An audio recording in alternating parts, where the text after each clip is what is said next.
हरे कृष्णा। हम कल की कथा में आगे बढ़ते हैं।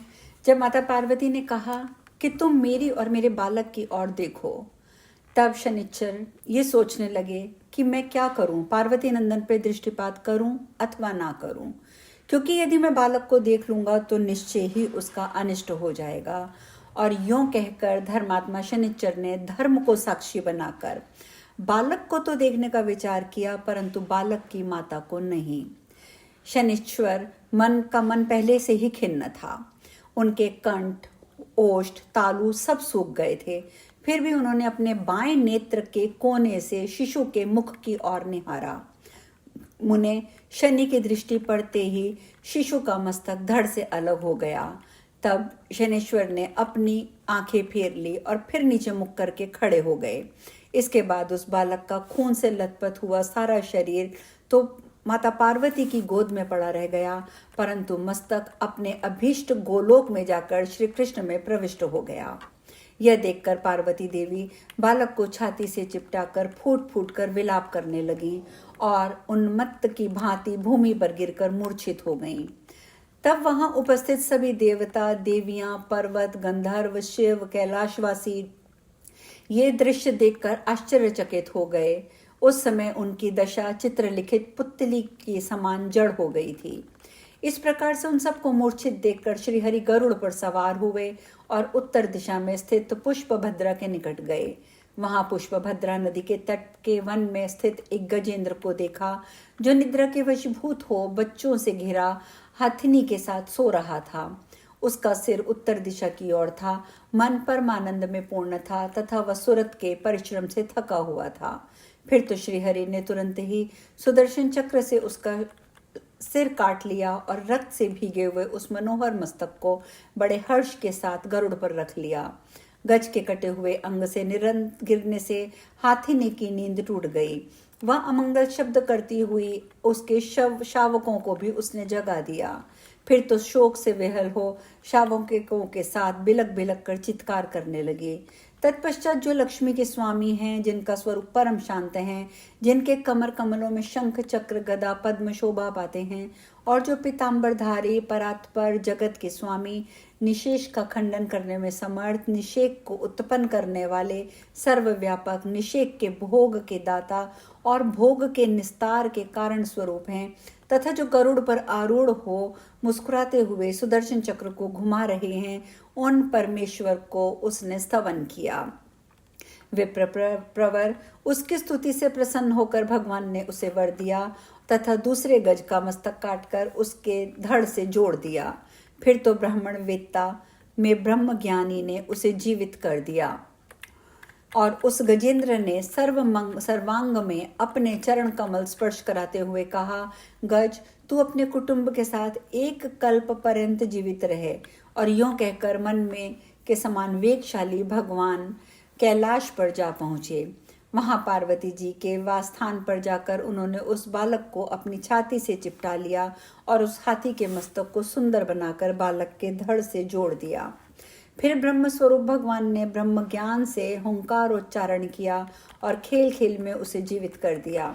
पुनः श्री कृष्ण ने पार्वती को सचेत करके उस शिशु को उनकी गोद में रख दिया और आध्यात्मिक ज्ञान द्वारा पार्वती जी को समझाना आरंभ किया। श्री विष्णु भगवान ने कहा, शिवे, तुम तो जगत की बुद्धि स्वरूपा हो। क्या तुम नहीं जानती कि ब्रह्मा से लेकर कीट पर्यंत सारा जगत अपने कर्म अनुसार फल भोगता है। प्राणियों का जो स्वकर्मार्जित भोग है वह 100 करोड़ कल्पों तक प्रत्येक योनि में शुभ अशुभ फल के नित्य प्राप्त होता रहता है। सती, इंद्र अपने कर्मवश कीड़े की योनि में जन्म ले सकते हैं और कीड़ा पूर्व कर्म फलानुसार इंद्र भी हो सकता है। पूर्व जन्म मार्जित कर्म फल के बिना सिंह मक्खी को भी मारने में असमर्थ है और मच्छर अपने प्रातक्तन बल के कारण हाथी को भी मार डालने की शक्ति रखता है। सुख, दुख, भय, शोक, आनंद ये कर्म के ही फल हैं। इनमें सुख और हर्ष उत्तम कर्म के और अन्य पाप कर्म के परिणाम हैं। कर्म का भोग शुभ शुभ रूप से इहलोक और परलोक को प्राप्त होता है, परंतु कर्मोपार्जन के योग्य पुण्य क्षेत्र भारत ही है। स्वयं श्री कृष्ण कर्म के दाता, फलदाता, विधि के विधाता, मृत्यु की भी मृत्यु, काल के काल, निषेक के निषेक करता, संहर्ता के संहारक, पालक के पालक, परा तत्पर, परिपूर्णतम गोलोकनाथ हैं। हम ब्रह्मा, विष्णु और महेश्वर जिस पुरुष की कलाएं हैं, महाविराट जिसका अंश है, उसके रोम रोम में जगत भरे हैं। कोई कोई उनके कलांश हैं और कोई कोई कलांश का भी अंश है। जो संपूर्ण चराचर जगत स्वरूप है, उन्हीं श्री कृष्ण में विनायक स्थित है। इस प्रकार श्री विष्णु का कथन सुनकर पार्वती का मन संतुष्ट हो गया। वे उनका तदर भगवान को प्रणाम करके शिशु को दूध पिलाने लगीं। तदंतर प्रसन्न हुई पार्वती जी ने शंकर जी की प्रेरणा से अंजलि बांधकर भक्ति पूर्वक कमलपति भगवान विष्णु की स्तुति की। तब विष्णु भगवान ने शिशु को तथा शिशु की माता को आशीर्वाद दिया और अपने आभूषण कौस्तुभमणि को बालक के गले में डाल दिया। ब्रह्मा ने अपना मुकुट और धर्म ने रत्न का आभूषण दिया। फिर क्रमशः देवियों की और तथा उपस्थित सभी देवताओं, मुनियों, पर्वतों, गंधर्वों तथा समस्त महिलाओं ने यथोचित रूप से दान प्रदान किया। उस समय महादेव जी का हृदय अत्यंत हर्षमग्न था। वे विष्णु का स्तवन करने लगे। नारद वहां मरकर जीवित हुए बालक को देखकर शिव पार्वती ने ब्राह्मणों को असंख्य रत्न दान दिए। मरे हुए बालक के जी उठने पर हर्ष गदगद हुए हिमालय ने वंदियों को 100 हाथी और 1 सहस्त्र घोड़े प्रदान किए और देवगण हर्षित होकर ब्राह्मणों को तथा सभी नारियों ने वंदनियों को दान दिया। लक्ष्मीपति विष्णु ने मांगलिक कार्य संपन्न कराया, ब्राह्मणों को भोजन से तृप्त किया, वेदों और पुराणों का पाठ कराया। तत्पश्चात शनिश्चर को लज्जायुक्त देखकर पार्वती को क्रोध आ गया और उन्होंने उस सभा के बीच ही शनिश्चर को यूं श्राप दे दिया, तुम अंगहीन हो जाओ। श्री नारायण कहते हैं, श्री नारायण मतलब नारायण मुनि कहते हैं, नारद तदंतर विष्णु ने शुभ समय पर आने वाले देवों और मुनियों के साथ सर्वश्रेष्ठ उपहारों से उस बालक का पूजन किया और उससे यूं कहा, सुरश्रेष्ठ, मैंने सबसे पहले तुम्हारी पूजा की है, अतः वत्स तुम सर्वपूज्य और योगेंद्र हो। यों कहकर श्री हरि ने उनके गले में बनमाला डाल दी और उसे मुक्तिदायक ब्रह्म ज्ञान और संपूर्ण सिद्धियां प्रदान करके अपने समान बना दिया। फिर षोडोपचार की सुंदर वस्तुएं दी। मुनियों तथा देवों के साथ उनका इस प्रकार नामकरण किया, विघ्नेश, गणेश, हेरंब, गजानन, लंबोदर, एकदंत, शूपकर्ण तथा विनायक। उनके ये 8 नाम रखे गए। पुनः सनातन श्री हरि ने उन मुनियों को बुलवाकर उसे आशीर्वाद दिलाया। तदंतर सभी देव देवियों तथा मुनियों आदि ने अनेक प्रकार के उपहार गणेश जी को दिए और फिर क्रमशः उन्होंने भक्ति पूर्वक उनकी पूजा की। नारद तदंतर जगत जननी पार्वती ने, जिनका मुख कमल हर्ष से के कारण विकसित हो रहा था, अपने पुत्र को रत्न निर्मित सिंहासन पर बिठाया। फिर उन्होंने आनंद पूर्वक समस्त तीर्थों के जल से भरे हुए 100 कलशों से मुनियों द्वारा वेदोच्चारण मंत्रोच्चारण पूर्वक उसे स्नान कराया और अग्नि में तपाकर शुद्ध किए हुए वस्त्र दिए। फिर पाद्य के लिए गोदावरी का जल, अर्घ्य के लिए निमित्त गंगा जल, आचमन के हेतु दुर्वा, अक्षत, पुष्प और चंदन से युक्त पुष्कल जल लाके दिया।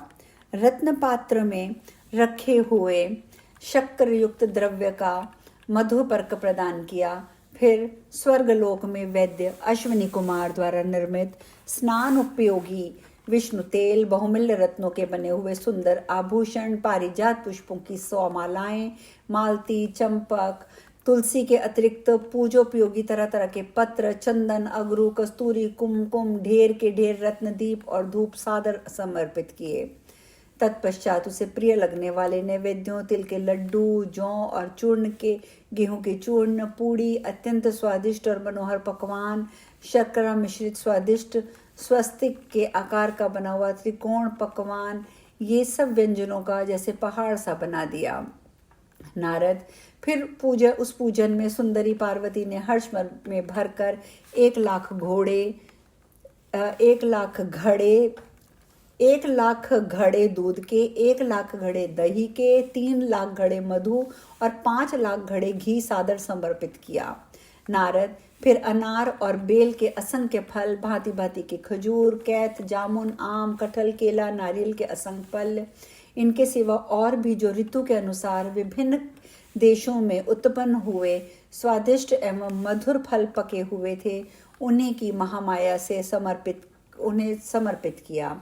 फिर आचमन और पान करने के लिए अत्यंत निर्मल कपूर आदि से सुवासित स्वच्छ गंगा जल दिया। नारद इसके बाद उसी प्रकार सुवासित उत्तम रमणीय पान के बीड़े और बायन से परिपूर्ण सैकड़ों स्वर्ण पात्र दिए। आज हम कथा में यहीं विश्राम लेंगे, आगे की चर्चा कल करेंगे। हरे कृष्णा।